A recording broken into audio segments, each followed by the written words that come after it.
Hello, and thank you all for coming to my talk. My name is Ariel Mosley, and I am a postdoctoral research scientist at Columbia University.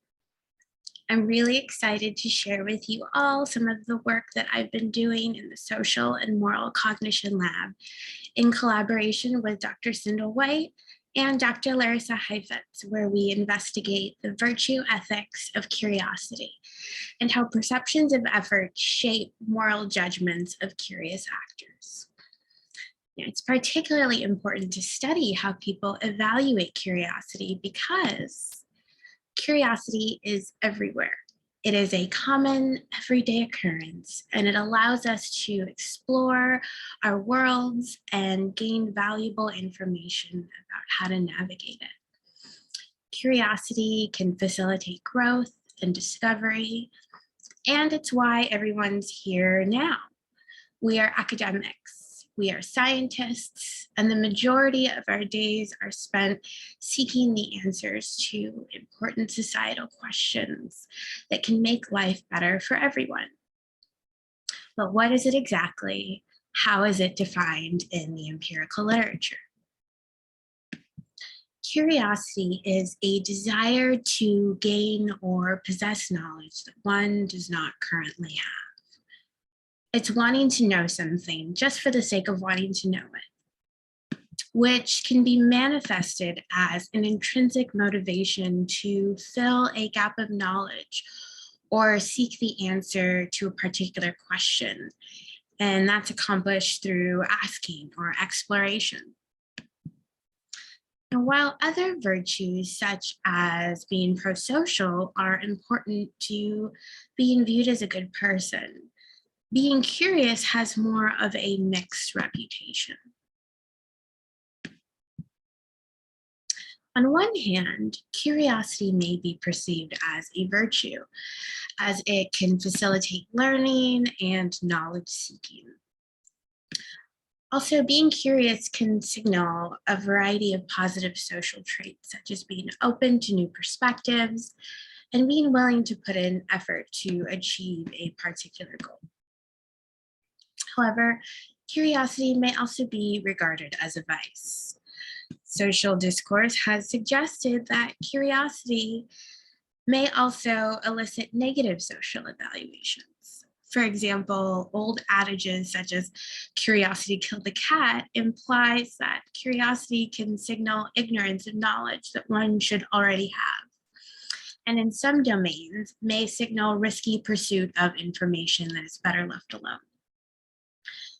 In cases of religious questioning, some religious groups may view curiosity as signaling that one does not have faith. Now, at a broader level, Christianity tends to place more emphasis on faith, whereas Judaism tends to place more emphasis on religious questioning.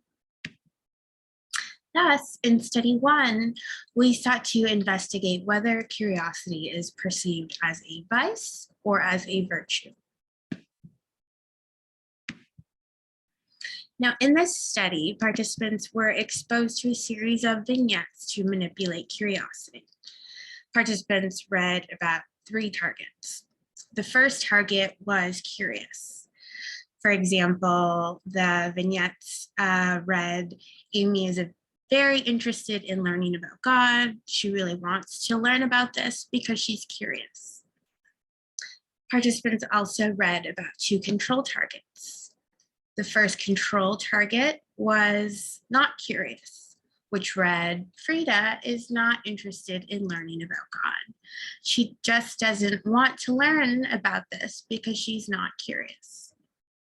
The second control condition was a target who already had the relevant knowledge. Celia already learned about God.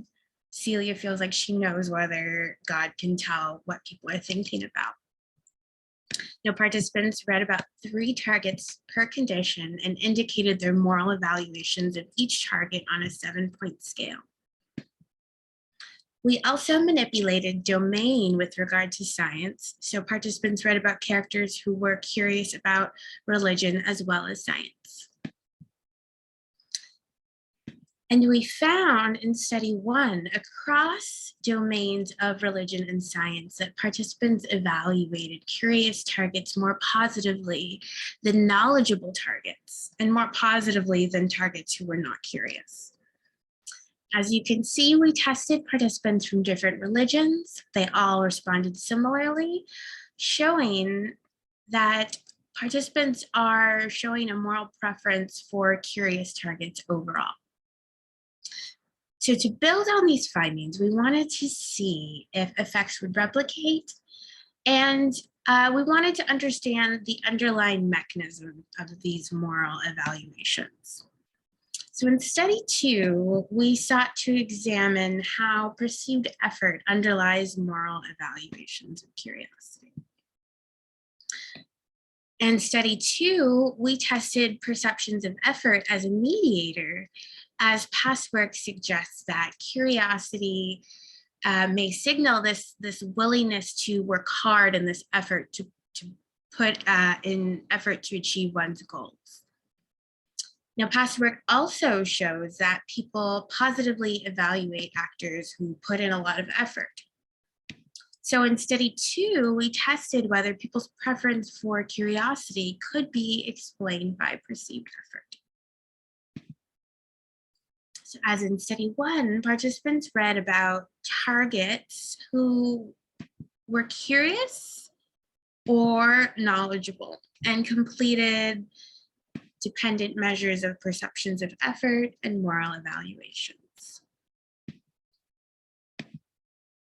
So replicating the previous study, all participants evaluated curious targets more positively than knowledgeable targets.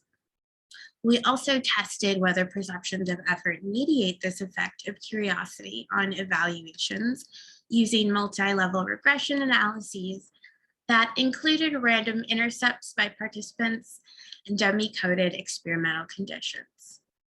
Now, this figure here depicts the mediated relationship. Participants perceived curious targets as putting in more effort than not curious targets. And the more effort participants perceived that targets exerted, the more favorably they evaluated those targets. Study 2 used mediation analyses to show that naturally occurring perceptions that curious targets exert more effort partially mediated the link between targets' curiosity and positive evaluations. The study 3 assessed whether manipulating effort increased moral evaluations of curiosity. So participants were exposed to one of 3 conditions. The high effort condition, the target was able to spend a lot of time seeking the answer to a question, reading several books, and this had demonstrated high effort and curiosity. In the low effort curiosity condition, the target was very interested in learning more, but they only spent a little bit of time seeking the answer to this question. And in the knowledge condition, participants read that the target had already learned a lot of things about that question, and so they already had an informed answer. And so in study 3, we found that participants viewed curious individuals who put in a lot of effort significantly more positive than knowledgeable targets, as well as targets who were curious but put in low effort. There was no difference between the ratings of targets who only put in a little bit of effort and targets who already knew the information. So these results are confirming that curious individuals place greater moral evaluations on targets who are curious and who put in a lot of effort. Now, this research is important because despite social discourse that portrays curiosity negatively, the research that we just showed indicates that people are evaluating curious targets positively. And this work extends previous research on curiosity that has generally evaluated curiosity from the perspective of the self. And most importantly, this work is important because it expands our understanding of moral cognition, curiosity, and the philosophy of virtue ethics by illuminating that curiosity is a virtue, where knowing the information is less important than having the right mindset towards learning something new. So I wanted to thank my collaborators, Dr. Larissa Heifetz, Dr. Cinda White, and the Social and Moral Cognition Lab at Columbia University, as well as the John Templeton Foundation that has funded this work.